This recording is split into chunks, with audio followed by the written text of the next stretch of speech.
Hi and welcome. Today I'm going to be building something a little bit out of ordinary backend system for you to see how it's done. Basically, I'm going to be using the Flyweight design pattern in C Sharp and the .NET Core framework in order to develop a payment processing system for the iGaming industry, for example. So basically, a user or a customer comes in, logs in into the system, for example, and wants to play a game, and then pays for the game. For example, if he has paid for the game, then he is able to actually play the game. Now, how am I going to achieve this with the flyweight design pattern and so on?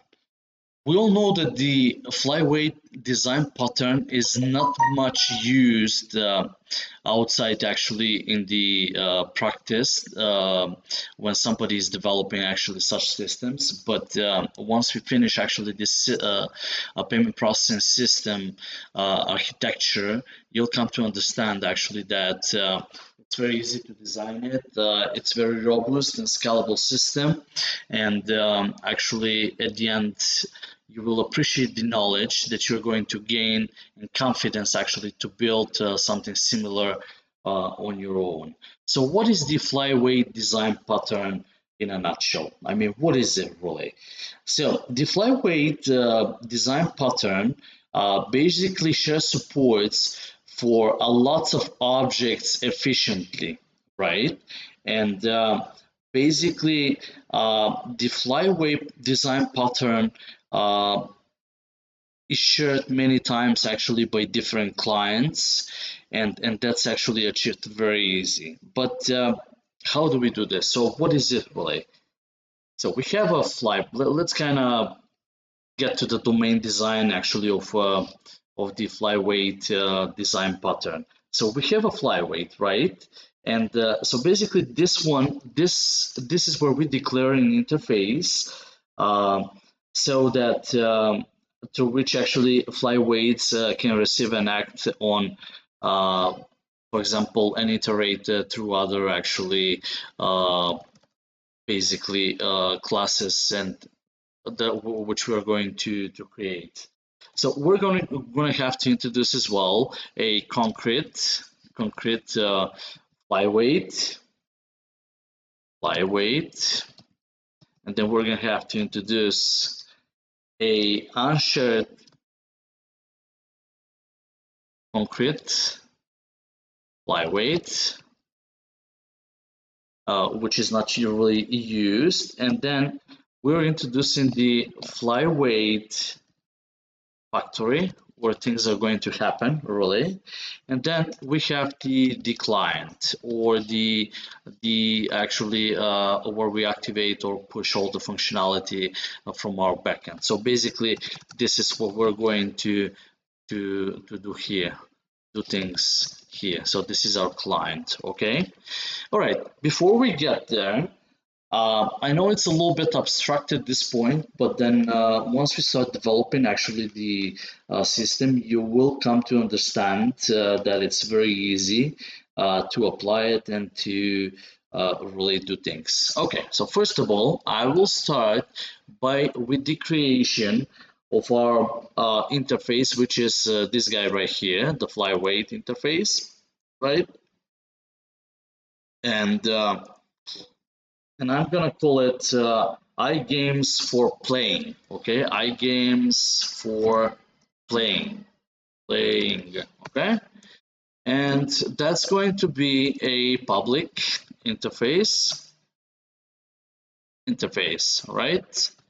So, uh, inside this public interface, I'd like to include actually some shareable information we said, which is going to be shared with the concrete classes, okay?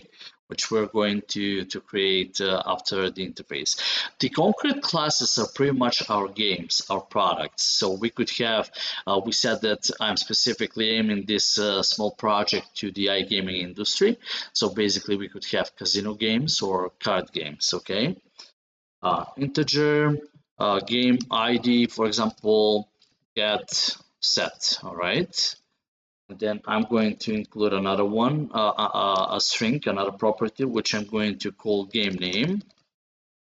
Then get set. All right. And then a collection, just a collection here, which I will call casino card. All right, so this is our concrete class that we're going to a flyweight class which we're going to use. It's not implemented yet, so that's why this is happening. And then I will say types casino games. Okay. So again, this is not going to be full-blown actually backend system integration for example, the iGaming industry, but it's just going to give you an idea how a backend system for payment processing and games actually could be integrated, for example, in the iGaming industry. Okay. So, and then I would do another collection. I will say casino cards. Okay, right here, and this is where we fill our collection. So that's a method which we're going to include actually within the casino cards class shortly. And that's the list casino we set casino cards. And then I will call it casino cards, okay? Just as suggested right here. And then there will be another method which I called gameplay, okay? So basically, if conditions are met, then play the game. Otherwise, you can't play the game. That means that if the game is actually free, then do not charge for it. If it's not free, then actually you have to pay for it. So we're going to integrate all of this payment processing. Now, at this point, what we have is really an interface and nothing else. And we have some implementations right here, which we're going to actually start implementing right away. Okay, so we need to generate the casino card class, obviously, right? All right, so basically in a new file, okay? Okay, so now this error is going to disappear. Casino cards, okay, I'd like to call it casino cards. Oh, why? All right, there we go. So, okay, and you see all the errors actually disappear because now we have implementation for the casino cards. But these guys are not implemented yet, and now we're going to start slowly building actually everything else per the per the interface. Now, what I'm going to do is I'm going to call the interface for playing, and as you can see, actually, we get some errors right here. That means that there is no implementation for that interface. So you see how easy it is actually to implement it.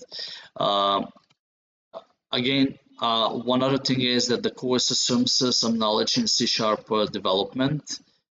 So basically, I hope that I'm not moving too fast for you to understand what I'm doing right here, but I just implemented the interface by going over the interface and then clicking on the down arrow and saying implement interface. Okay, now, as you can see right here, we have this field collection, which is specified right here under the interface, and then we have the method gameplay, which is also not implemented right now at this point. So we're going to have to implement this method. So this one returns a list of a collection of casino guards, and then let's say how the further actually implementation will take place. Okay, so we have right here this, which is okay, but I would like to do instead to instantiate to initialize actually this a collection. Now we could do this by simply passing in same types casino games equals to new list collection in the constructor, but that's a new feature that I just introduced in C# 8.0 version. Okay, so you can do it this way. All right, and then let's just move on and so on. Okay, so I said I'm passing in a collection parameter right here. Okay, so casino cards equals to new list casino card.